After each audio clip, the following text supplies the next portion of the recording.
Guys, I wasn't excited for the Han Solo movie.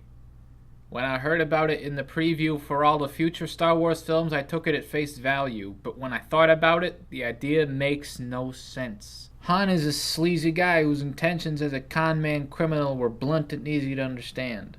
This is horrible material for a prequel, but I watched it. I just gotta say, this movie blows nuts. Han Solo is known as one of the coolest characters in fiction, let alone Star Wars, and this is what you offered him? This? Let me just get one thing straight. I don't dislike any of the other new Star Wars films. I think they handled both the new and old characters well. My childhood was not destroyed in any way when watching any of them. I don't think they're SJW propaganda. No. I dislike this movie because it sucked Mando dick. One of the things that helped me appreciate the new films is I can easily see the filmmaker's second biggest focus, because of course the primary focus is always to make money. Whether or not you agree with the decisions Abrams and Johnson made with episodes 7 and 8, they are character-driven movies. Even if you think those characters suck, the focus is on developing them, not slapstick comedy or slow, poorly written political dialogue. In Rogue One, the action and tone were most important. It's a bloated but effective war film. Even the upcoming Obi-Wan movie has a more sense of what is important than Solo, and it hasn't even come out yet. Hello there. In A New Hope, being mysterious was an integral part of Obi-Wan's character, so it makes sense that we want to know more about his journey. But Solo? I'm not really sure what the intention is. To develop Han's past? Who gives a shit? Rogue One, the only other anthology Star Wars movie, was an important part of the lore that we already knew about and had relevance in the older trilogy. Solo goosed that up in every possible way by feeding us a string of just references to things in the later films. Remember how the worst parts of the prequel trilogy was how they decided to shoehorn in most characters into an extremely convenient story position, sometimes to the point of breaking continuity? Solo follows that model of connecting to the universe rather than Rogue One's. What you're left with is something like those awful horror remakes that try to explain stupid details like where Leatherface found his chainsaw. It has no punch, no flair, no style, no nothing. The structure is based around nothing.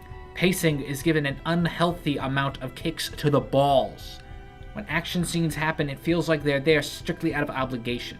Like they know there's gotta be some fighting since it's a summer blockbuster Star Wars movie, but they forgot to write in the places for the action beats to actually happen, and had to drop them in the places where they wouldn't make sense the least. The cinematography never feels specifically crafted for the scene, because it doesn't even feel like it was supposed to be there until the last draft. Compare that to Rogue One, where you can feel the shot composition and action scenes have such deliberation and contributed to a greater sense of feeling. There's none of that in Solo. No purpose, no mood, no tone, no nothing. Just references. References are the tone.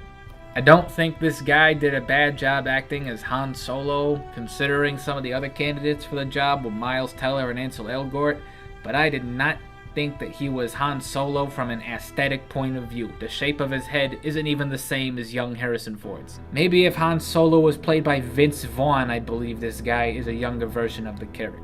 Donald Glover did fine as Lando, but that's just because he's Donald Glover. He matched the mannerisms and speaking patterns of the original character from Episode 5 perfectly. But all the other characters in the film are unremarkable. Actors like Emilia Clarke and Woody Harrelson, who usually vary from passable to fantastic, do not do their characters any justice in terms of memorability, especially with what I believe they are capable of as Star Wars characters. The only thing the movie really has going for it is the aesthetic. The Star Wars look and feel is so deeply ingrained into our culture that the vast majority of people can't help but feel good when watching something that uses it. How do you think EA managed to make 2 Battlefront games?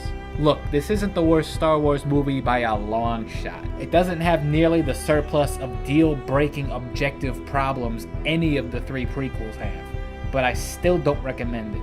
It's just a poorly conceived cash grab piece of media in this franchise, and there's tons of those. But, despite its flaws, it has one major accolade to its name.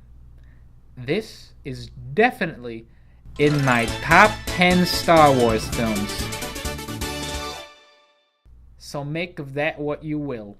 A Star Wars story, Star Wars, a solo story, Solo, a Star Wars story gets a 3 out of 10 salt shakers.